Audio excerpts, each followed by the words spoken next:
Hello, everyone. Let's talk about the background of this project.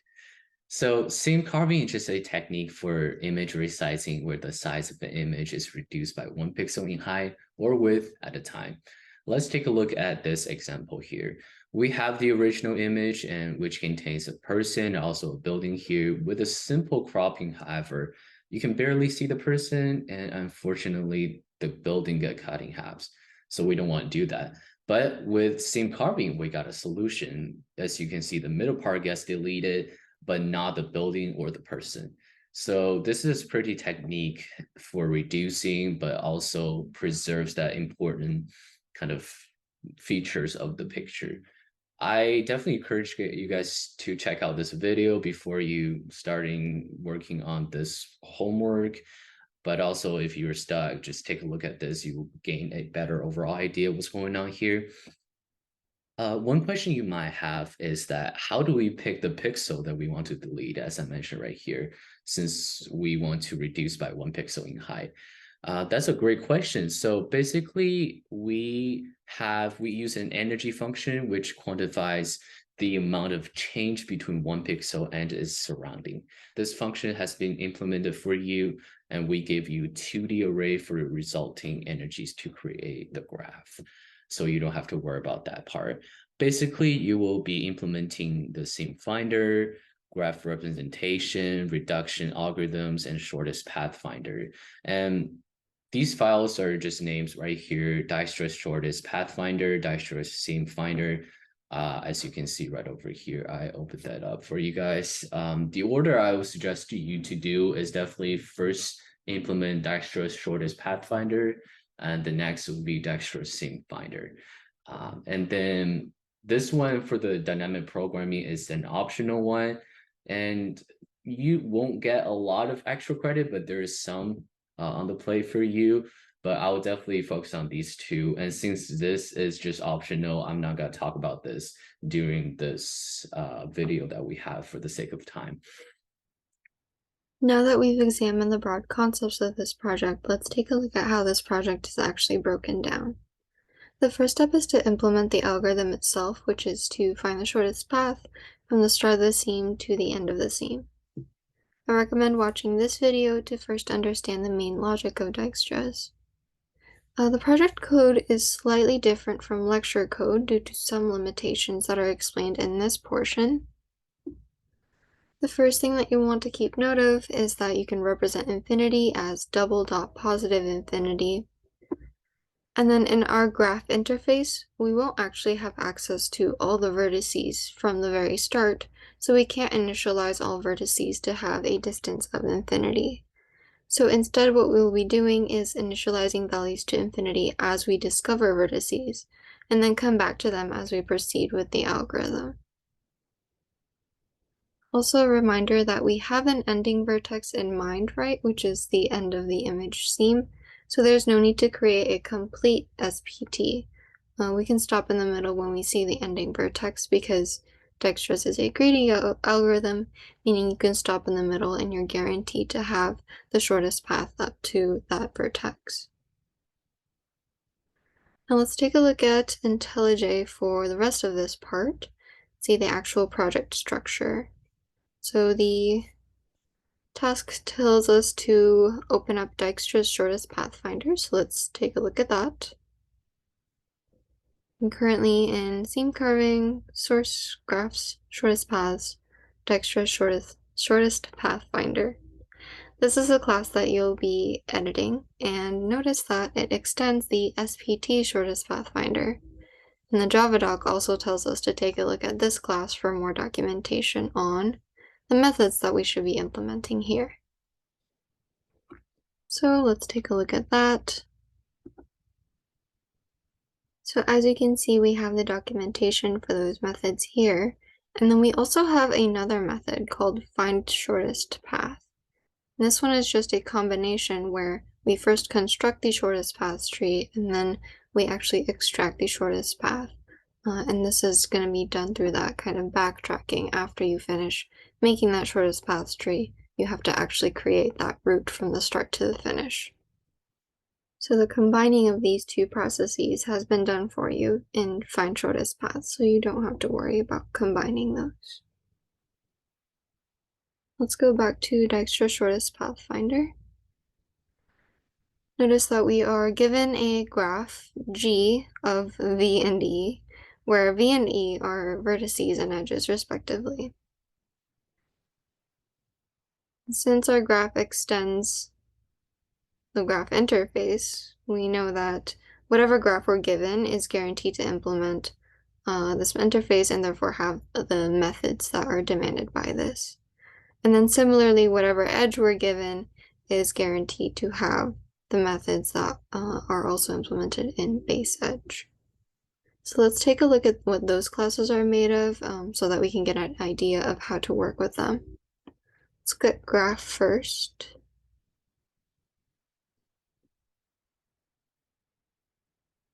So the graph interface gives outgoing edges from a specific vertex.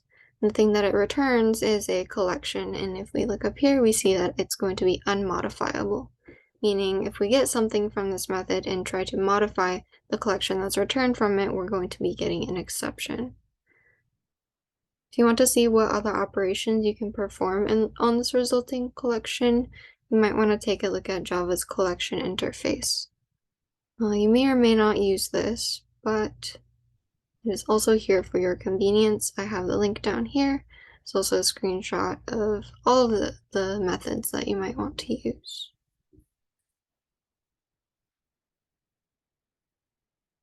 So going back to IntelliJ, now we're done looking at the graph interface. So now let's take a look at this base edge.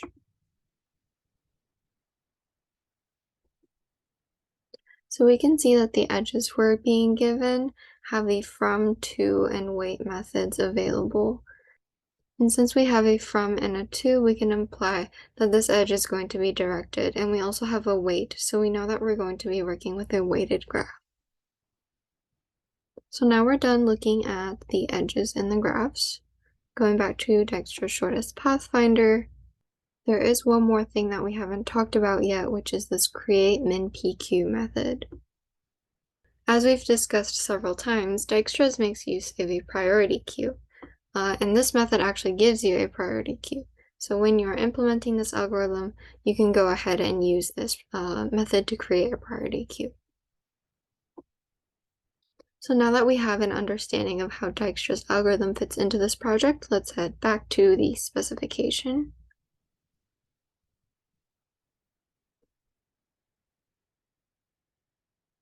In terms of testing, you can see some of the graphs that we'll be using right here in this dropdown. So when you're debugging, you can run through your algorithm on these graphs, or you can run through Dijkstra's line by line and compare the slides that we've gone through to your own implementation and look at the differences. So now we're done with part 1, where we implement Dijkstra's algorithm, and we can move on to part 2, where we actually create an input, right? We're translating that image into some graphs so that our algorithm can be applied.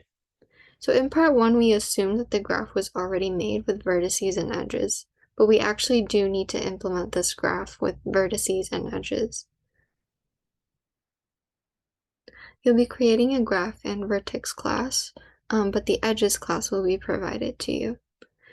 And some things to keep in mind as you're designing your graph is that we do want vertical and horizontal seams, so we do need to create graphs that allow this directionality. Another thing to remember is that your edge weights will be based on the energies that are stored in each pixel. So as you're translating from the image, which is going to be represented as a 2D array, into your graph, you're going to want to think about how to represent those weights in edges instead of vertices. These parts give good examples for edges and how to represent them. And then something that's very, very important for this project is how we're going to be representing the coordinate system. So in image processing, we usually go top left to bottom right. So as you can see, this index here is going to be 0, 0, and this index is going to be 5, 4. And just to drive the point home, I do have a quick slide on this. So if you're given a 6x5 image in IntelliJ's debugger, you might see something like an array of 6 and 5, and this is representing an array with 6 columns and 5 rows, where X is the columns and Y is the rows. So now let's pop back over here and let's talk about how we can create this graph. All right, now let's talk about the Dijkstra scene finder.java class here you guys will be implementing for the last step of this project. So the first to-do we have here is replace all 4 references to the object on the line below with whatever vertex type you choose for your project or for your graph. So that's these graph that I'm talking about. And the second thing is we'll override this whole method so that you won't lose extra point if your implementation for this method is buggy. Now let's move on to the 2 main methods we got to be implementing for this class, which is find horizontal seam and find vertical seam here. Let's go back to the website because we have an example for you guys. So basically, finding horizontal seam is just basically saying entry Y is the row number of the pixel to be removed from the column X of the image. What does that mean? It just means we want to return the row number of each minimum energy pixel here. As you can see, we have 2, 2, 1, 2, 1. That's corresponding to the second row here, 0th row, first one, second one, and second one, first one, second one, first one, first one. And for vertical seams that we're returning the column number of each minimum energy pixel here. As you can see, we have 4, 4, 3, 2, 2 because we have 5 numbers because we only have 5 rows. And for each row, we're returning, like I said, the column numbers of that minimum energy pixel. And that's just a quick example that I want to show you guys before we digging deeper. Now let's go back to this. Some of the hint that I have for you guys is definitely you will be super likely to create a graph. You will implement this graph class, whichever you want to name it, and don't forget to extend to the provided graph interface. And within that graph class, remember when we said our graph will have an outgoing edge from method. So you'll be implementing that here. And then, of course, to have a graph representation, you definitely need the vertex and the edge. Turn our attention to the vertex class that we have. So vertex class that represents each pixel, right? And then if you were to kind of want to compare 2 vertices that we have, don't forget to do this override equals method. I have a slide here I want to show you guys. So let's take a look at this. You can always come back to this for the reference, but basically you want to do an override and then it's going to be public Boolean equals object. Up to you what you want to name it, but these are some customized implementation you got to make for this if you want to compare it to. And the last thing, of course, is the edge. Unfortunately, this one is implemented for you, so you don't have to worry about that. And let's see. And the next thing would just be translating our image to the representation that we have. One of the hints on the website, it says we could have a dummy start node. Let me show you where I'm talking about. So right here, you might have trouble representing kind of this shortest path because you could technically start from anywhere of the leftmost or topmost column, right? So with additional dummy variable as shown right here, I made this graph for you guys.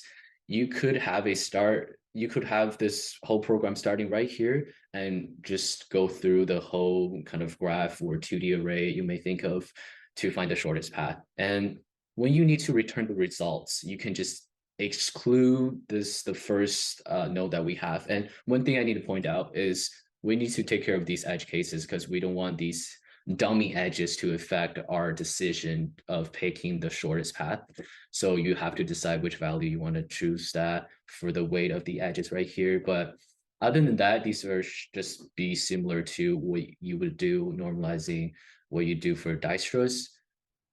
You want to specify the horizontal or vertical orientations as you create the graph and use the same graph class for both directions. With that being said, we have more hints, kind of implementation hints, additional notes right here for you to read. I'll definitely highly suggest you to read it. And with that being said, we have more tests here. Unlike previous project where we implementing unit tests, we just have a sim carving slash data here for you to run. You should test your implementation, of course, by running these. And these are some additional methods that we provide for you to take a look at. And as I mentioned, this is totally optional and you feel free to implement it for fun and ask any TA during office hour, during section, if you have any questions on these. And good luck, guys.